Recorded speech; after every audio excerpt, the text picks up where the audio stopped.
Welcome to episode 9 of Field Notes. My name is Orin Langelle. I'm a documentary photographer. I took this photograph at the 2007 United Nations Climate Change Conference, UNFCCC, in Bali, Indonesia.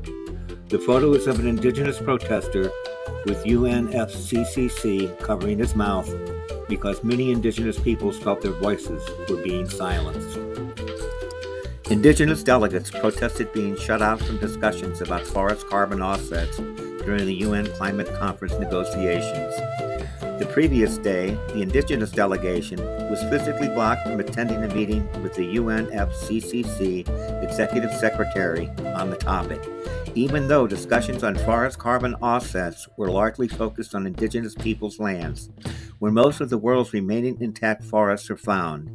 Forest carbon offsets enable companies to continue polluting by supposedly offsetting their carbon emissions through the protection of forests.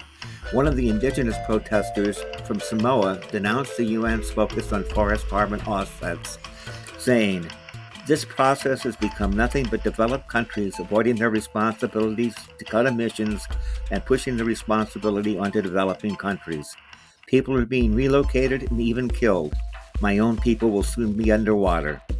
The money from these projects is blood money." And now for the backstory. When this photo was taken, I was the media coordinator for both Global Justice Ecology Project and Global Forest Coalition. I was also accredited by the United Nations as a member of the press. The morning of the protest, I was invited to a meeting of the Indigenous Peoples delegation.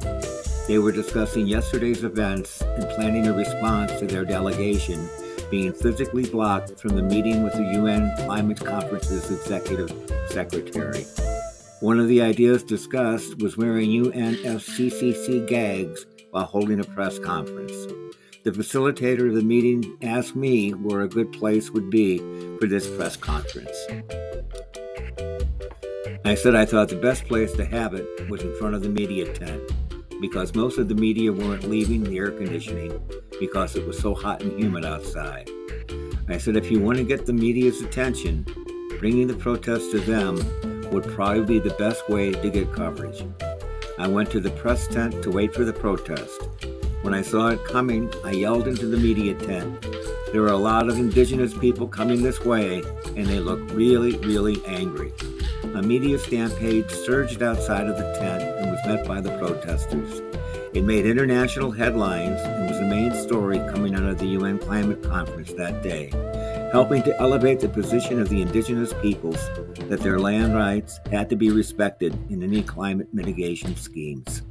Also, as a white man from the North, this was one way I felt I could utilize my privilege to help lift up the voices and firsthand experiences of indigenous peoples, so their story would be heard in their own words.